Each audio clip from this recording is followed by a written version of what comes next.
En el periodismo hay corresponsales que no solo nos cuentan qué pasa en un lugar, sino que nos hacen sentirlo con su mirada, y cuando además lo hacen con una credibilidad y profesionalidad impecables, bueno, pues sus palabras se convierten en verdad para quienes los escuchamos. Hoy nos acompaña una voz inconfundible. Son los ojos y el corazón de Antena 3 en el Vaticano durante más de 3 décadas. Este periodista y sacerdote que ha cubierto 5 cónclaves y ha compartido momentos cercanos con varios pontífices, especialmente con el Papa Francisco, tiene el don de transmitir no solo la noticia, sino también la humanidad y la espiritualidad que envuelven la Santa Sede. Esta noche está con nosotros Antonio Pelayo, justo antes de recibir el premio honorífico Vicente Ballester de Onda Cero Valladolid, un reconocimiento que le llega en su tierra natal, porque sí, muchos quizá no lo sepan, pero nuestro invitado es vallisoletano. Buenas noches, Antonio, y enhorabuena por este premio. Muchas gracias. Me honra mucho el ser premiado en Valladolid, y sobre todo el ser premiado en un premio que yo ni he buscado ni me esperaba, que ha sido una gran sorpresa, pero muy agradable. Bueno, los premios, cuando uno no se presenta y le nombran o le designan, tiene mucho más valor, ¿no? Yo no me he presentado nunca a ningún premio, y tengo varios. Y tiene varios. Claro, en una carrera larga, el más tonto acaba teniendo un premio, ¿no? Pero nunca me he presentado a ningún premio. Antonio, me has dicho que te tuteé, te voy a tutear, claro, somos compañeros. Le vimos llorar en directo cuando falleció el Papa Francisco. Usted dijo que tenía una relación muy personal con él y que era una gran pérdida. Mira, ¿Cómo ha sido esa relación de especial? Mira, yo no soy una persona llorona, lloro muy difícilmente. Realmente no digo que lo pueda contar con los dedos de la mano, pero en muy pocas ocasiones. Y ese día, por supuesto, yo no pensaba... No estaba preparado, digamos, para eso, ¿no? Pero me vino espontáneamente por reír, porque tenía una relación muy especial con el Papa, que era una de las notas características de ese Papa, que yo creo que es un poco irrepetible, era esa, la de la cercanía. O sea, era un hombre que te hacía sentir cercano, pero no una cercanía artificial de darse palmadas, no, era una cercanía, te escuchaba, veías que quería entender lo que tú le decías, que te quería comprender y entender a ti como eras como persona. Y luego pues tenía una simpatía muy, muy grande. Mira, el día, cuando yo cumplí 80 años, pues... bueno, pues nada, yo cumplo años el 11 de enero. El 8 de enero recibió al cuerpo diplomático. Y al final, cuando les fuimos a saludar, que tampoco yo lo pensaba, le dije, por cierto, el día 11 es mi cumpleaños y hoy cumplo 80 años. Ah, pues esto hay que celebrarlo. Bueno, y ya cuando salía, me miró y dice, es el 11 de enero, ¿verdad? Y digo, pues sí, pero el tío ya se había quedado con la fecha. Bueno, pues el día 11 de enero recibo un paquete con 6 botellas de vino argentino buenísimo, con un tarjetón, regalo del Santo Padre, feliz cumpleaños y tal. Bueno, pues nada, y ese día fui a verle. Yo creí que iba a ser una entrevista, pues nada, de 5 o 10 minutos. Estuvimos 50 minutos hablando, y tú me dices, ¿te puedo tutear? Bueno, yo a él no le dije, te puedo tutear, pero de vez en cuando, me di cuenta que nos estábamos tuteando, ¿no? Sí. A los 15 o 20 días nos volvió a recibir y también le pude saludar personalmente. Y me dijo, bueno, ¿qué tal? ¿Cómo han ido las celebraciones? Le dije, pues mire, Santo Padre, muy bien, de las 6 botellas nos hemos bebido 5. Me dice, pues avísame cuando se te acabe. La última para compartirla. La última, ¿no? Que la tengo ahí y que no la beberé, lógicamente, será un recuerdo. En el caso del Papa León XIV, lleva un mes como pontífice. Sí. Lo que pasa es que los medios ya saben cómo somos, que ya estamos como exigiendo demasiado. Buscando, hay distanciamiento con el Papa Francisco, hay continuidad. ¿En qué fase estamos en estos momentos? Bueno, de todos él los está en fase como en los aviones, pues hasta que se llega a la velocidad de crucero, pues hay que dejar tiempo, ¿no? O sea, el avión despega, pero hasta que llega a una altura y coge la velocidad de crucero, pues este hombre lleva un mes. El oficio de Papa es un oficio muy complejo, muy difícil, son iglesias muy diversas, no es lo mismo ser católico en Nairobi que en las Islas Samoa, o en Helsinki, o en Tierra Santa. O en Perú, donde estaba él. En Perú, donde estaba él, ¿no? Entonces, claro, sobre el Papa cae todo ese peso sobre sus espaldas, tomar decisiones. O sea, el Papa cada año nombra 350 o 400 obispos, a muchos de los cuales no conoce, pero ha examinado el dossier Muchas veces ese dossier dice, no, esto hay que completarlo, esto quiero que se me aclare más. O sea, es mucha responsabilidad. Y claro, es un hombre que tiene que poco a poco enseñarse a cómo actuar, cómo hablar en público. Pero sobre todo era un hombre que era un hombre antes muy discreto, muy... Los italianos le han definido como esquivo. No, yo creo que era un hombre replegado. Pero no replegado egoísticamente, sino replegado porque él decía, bueno, no es el momento para mí de hacer grandes declaraciones, de hacer manifiestos importantes, sino cumplir con lo que estoy haciendo. Imagino que ya le habrá pedido alguna entrevista a usted. Pues sí, pero vamos, la mía debe ser una de las 500 que habrá recibido, como también ha recibido ya tantas invitaciones de viaje que ya no sabemos cuándo va. Probablemente el primer viaje que haga será el de Turquía. Vendrá a España, porque es verdad que en el debe del Papa Francisco tenemos sí, eso, que nunca visitó España. Pues mira, el Papa Francisco no visitó España por culpa de los españoles, digámoslo. ¿Por la crispación política, por la situación? No. Mira, el Papa Francisco, si tú recuerdas bien, fue elegido en el año 2013 y a los pocos meses se cumplía, creo que era el 5º centenario de la muerte de Santa Teresa. Y él quiso venir. Vamos, ya había tomado la decisión de venir. En Ávila le esperaban, de hecho. En Ávila le esperaban y él había dicho al obispo, voy a ir. ¿Qué pasó? Pues claro, el arzobispo de Madrid dijo, pero si viene a Ávila tiene que pasar por Madrid. Y en cuanto se enteró el de Barcelona, dijo, pues claro, pues si viene a Madrid y a Ávila, pues tendrá que pasar por Barcelona. Y en el de Sevilla. Dijo, pues no. Yo, como hizo en los últimos viajes, fue a Yacio un día por la mañana y volvió por la tarde. Es decir, que ahí la Iglesia, la Conferencia Episcopal Española debería organizarse un poco, ¿no? Para este tipo de cosas. Claro. Y esa situación se fue multiplicando. Ahora, por ejemplo, él también había tomado la decisión de ir a Canarias. Sí. Pero ya había dicho, voy a Canarias, no voy a España. Te digo, sobre las mesas de los papas se acumulan las invitaciones. Es verdad que el Papa León XIV ha venido mucho a España. El día que tras la fumata blanca nos dimos cuenta aquí en Castilla y León que había están las órdenes de los agustinos de Valladolid, de Palencia, de Ávila, en muchísimos sitios. Muchos amigos tiene además en nuestra comunidad autónoma. O sea que, bueno, en ese sentido, bueno, esperemos que venga. Yo creo que, bueno, primero, esperemos que va a ser un pontificado no efímero, tiene ahora 60 y pocos años, pues puede ser 10, 15 años fácilmente, ¿no? Entonces, en 10, 15 años se pueden visitar muchos países. Seguramente que mucha gente se está enterando ahora de que eres vallisoletano y que eres sacerdote. Sí. ¿Cómo has vivido esa dualidad de vocación entre tu vocación espiritual y la exigencia de informar, oye, bueno, pues con rigor sobre la Iglesia, especialmente en momentos de crisis? Pues mira, yo no pensaba ser periodista, no era mi idea.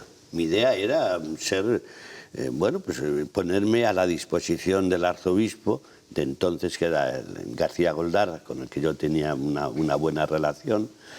Y cuando acabé la carrera, en Comillas, en la Universidad de Comillas, yo tenía 24 años. Y la verdad es que no sabía muy bien qué hacer conmigo.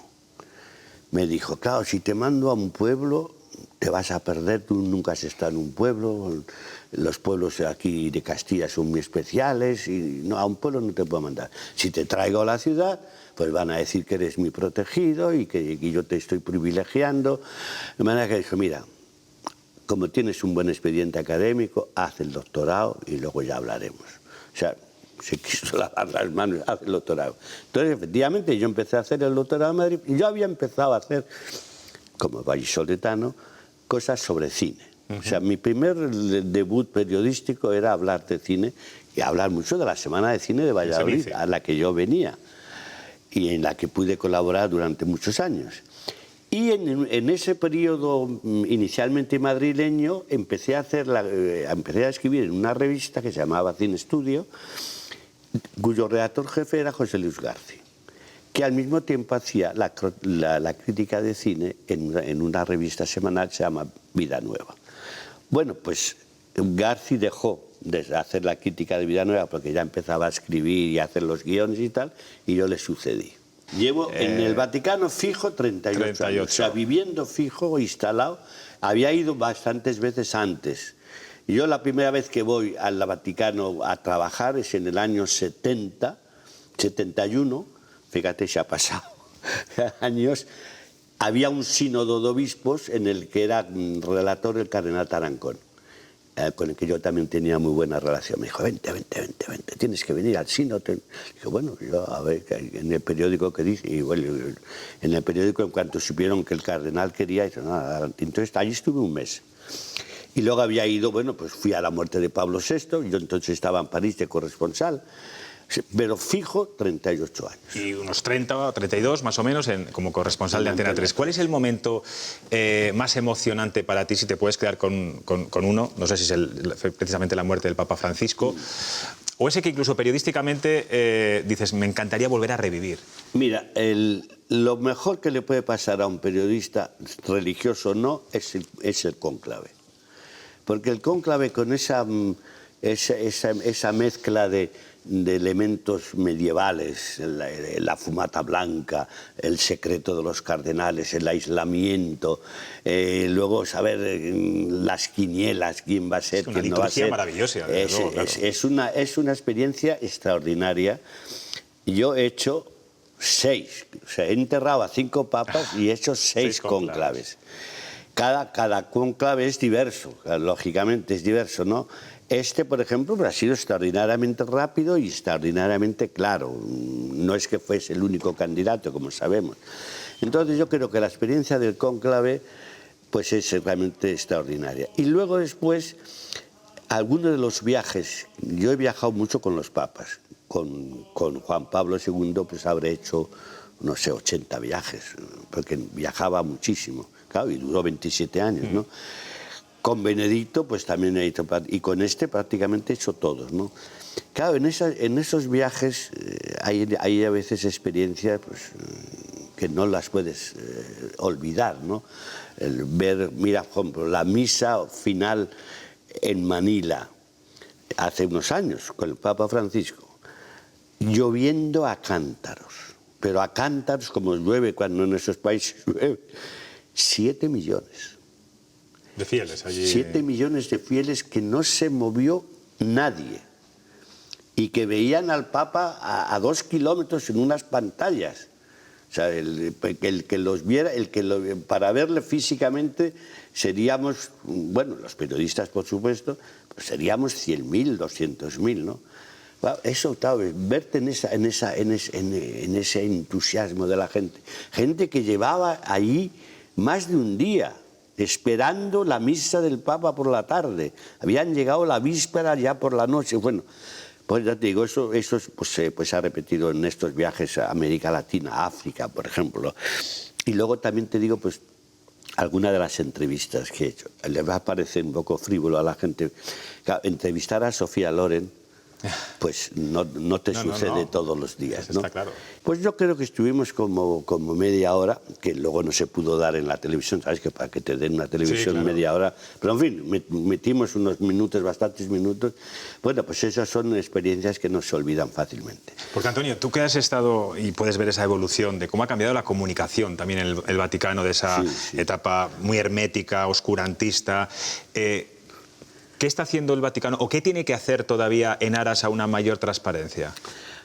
Bueno, pues que haya transparencia, no mayor, que haya. Mira, y no de todas maneras, a día de hoy no la hay. La evolución es enorme, ¿eh?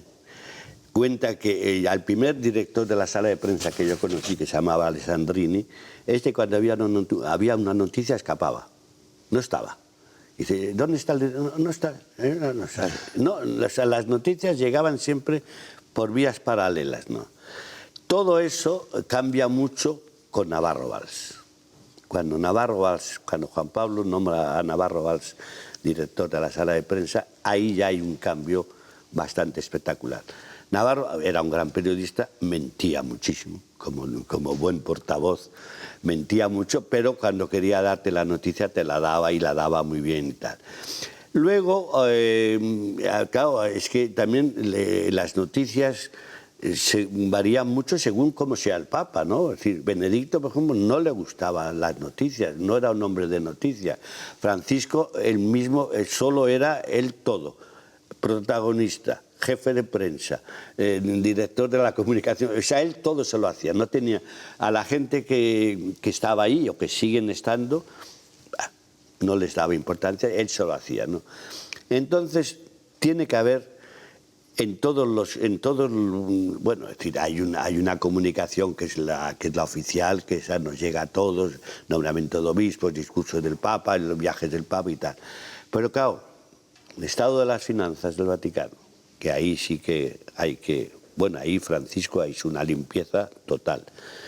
El tema de los abusos del clero masculino y femenino, el tema de las relaciones, cómo actúa la diplomacia vaticana, que es una diplomacia, sabes que se decía que era la mejor diplomacia del mundo. Actúan siempre con mucha discreción. Hombre, ya sé que cuando estás negociando no vas a contar a la gente lo que estás negociando, ¿no? Pero se podría hacer más, y sobre todo yo creo que hay una cosa en la que fallan estrepitosamente.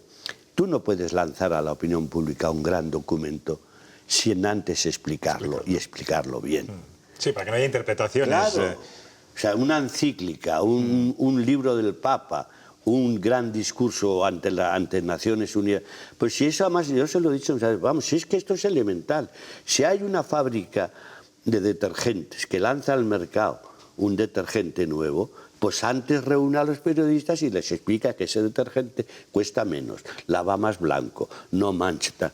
Bueno, pues ustedes hagan lo mismo. Sí, las encíclicas que según qué medio de comunicación, claro, una cosa diferente, ¿no? Haga usted una rueda de prensa, primero reciba usted probablemente, si quiere, a un grupo de periodistas que sabe usted que son más preparados y confidencialmente dice, mira, dentro de un mes vamos a hacer esto, vamos a hacer público, léetela, te la preparas, por supuesto, con secreto absoluto.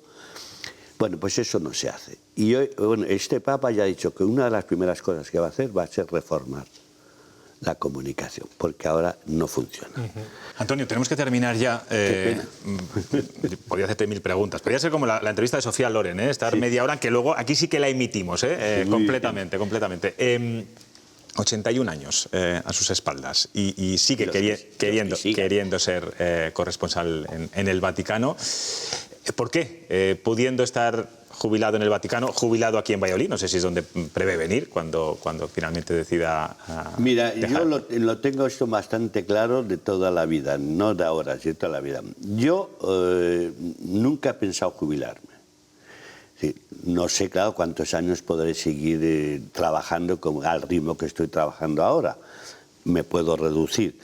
Es muy posible que la primera cosa que tenga que dejar pues sea la televisión, porque no va a ir a la televisión sino con un bastón. Pero claro, como yo escribo en un semanario, escribo en un periódico, hablo en una radio, bueno, pues todas esas cosas son mucho más fáciles de hacer que no dar la cara en televisión. Por tanto, yo no me pienso jubilar, porque además muchos amigos y tal me dicen, no te jubiles, mientras puedas, no te jubiles. ¿Por qué? Porque cuando te jubilas, ay, parece que me duele aquí, ay, parece que todos los males, ¿no? Vienen todos los males, o sea, ya te miras el ombligo demasiado, ¿no? Mientras que cuando estás en una actividad, pues tienes que desarrollar la actividad, los contactos, eso enriquece mucho. ¿Y el día que se produzca, volverá a vivir a su ciudad natal? Bueno, es muy posible. Desde luego, es muy posible. Si yo tengo que dejar de trabajar, tengo aquí una casa, que era la casa de mis padres, que es mía, pero que es también de todos mis hermanos y de todos mis sobrinos. Y sí, lo más probable es que vuelva a Valladolid.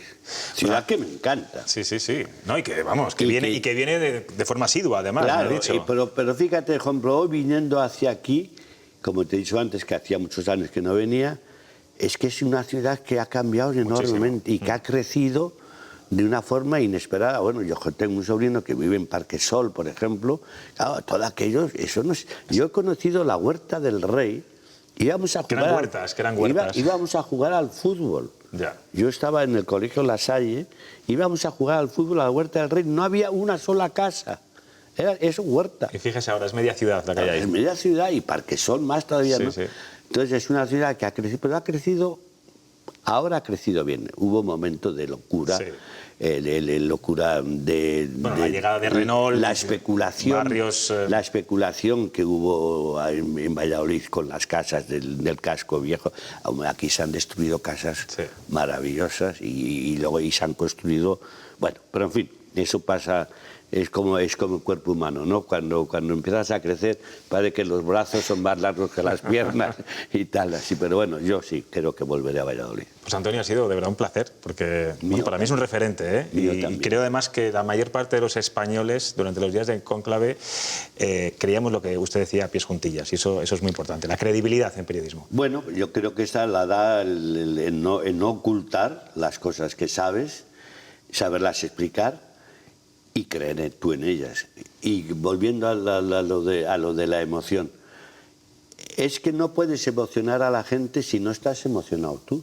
Es imposible, o sea, no puedes fingir la emoción o no puedes fingir la ira.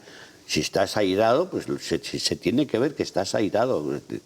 Y yo creo que eso es lo que da la credibilidad. Está claro, está claro.